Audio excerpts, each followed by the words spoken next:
Good afternoon, everyone. Romney Smith at WTOC for your afternoon digital update. Thank you for spending a little time with us. We are on various platforms, including Twitter and Facebook right now. That's actually where you can say hi. I've got quite a few of you already. Georgia O'Neill, Bradley Lindsay, Anne Marie Woods, and more saying hello. So we certainly appreciate you right there.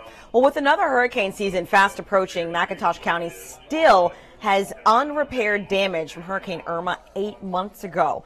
FEMA is actually now promising to give county leaders the money to repair a washout that threatens to erode an entire street. The county's EMA leaders tell WTOC they had several county buildings and properties that needed repair, but the red tape for federal help slowed things down.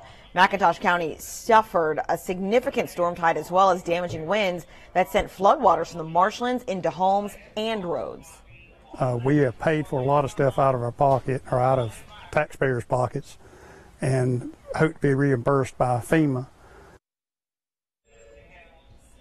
McIntosh County suffered a significant storm tide, and they are still working very hard to get their residents back to normal.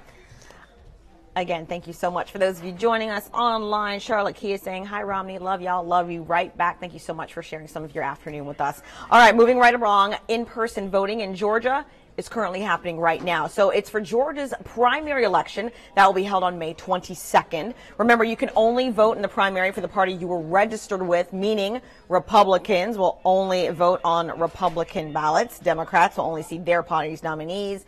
This can get confusing for some people, especially if they are non-party first-time voters.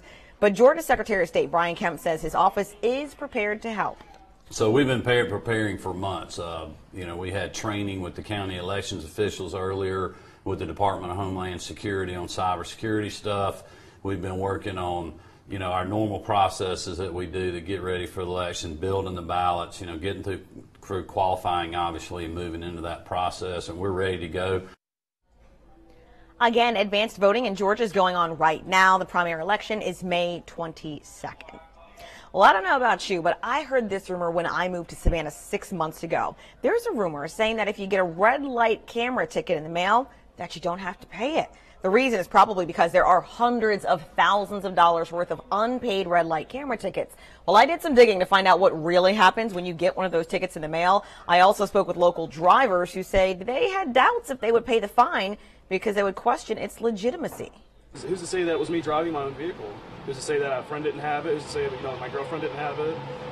Was it me? And then if somebody else was driving it, how do you bill it? Am I responsible for it?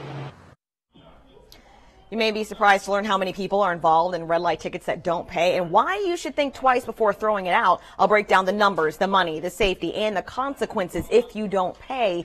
My special story, Spotlight on Red Lights, will air tonight on The News at 6 p.m. I'd love it if you would join me for that. Well, it's a gorgeous day outside. I was outside downtown earlier with our chief meteorologist, Dave Turley, and one of our chief photographers, and it was just beautiful. I was interviewing people for a story we're working on. But you know what? Our newest meteorologist, don't know if you've seen him yet, Andrew Gordon, has a look at today's weather for you. First Alert meteorologist Andrew Gordon here. After a mild morning, we're on our way to the upper 80s across most of the area with a southerly wind 5 to 10 miles an hour, increasing that humidity just a bit as well. Even warmer over the next couple of days, something that isn't really going to be around. Rain chances under 20%, and those are going to be confined inland, not just for today, but for tomorrow as well. We're going to have to wait until the latter part of the weekend and really just next week when those rain chances get into more of a favorable time for us here across the area, and we just desperately need that rainfall. All right, so we're good today, good tomorrow, and then on Sunday, that's when we start looking at rain chances. So good thing to keep in the back of your mind. Well, I always tell you guys you can ask questions, leave comments on our Facebook page if you'd like to interact with us. So far, Trish Berry weighing in on that storm, saying my roof was almost non-existent, which is horrible, Trish. I hope that everything's back to normal by now. It's been several months since I hope your insurance was able to help you out there. We don't have anything else right now, but keep in mind our next newscast is at 4 p.m. on the CBS affiliate here in Savannah. And as always, if you'd like to connect with us for other big news stories, you can always go to our website, WTOC.com, as well as our social media pages. Thanks so much, and we'll see you later.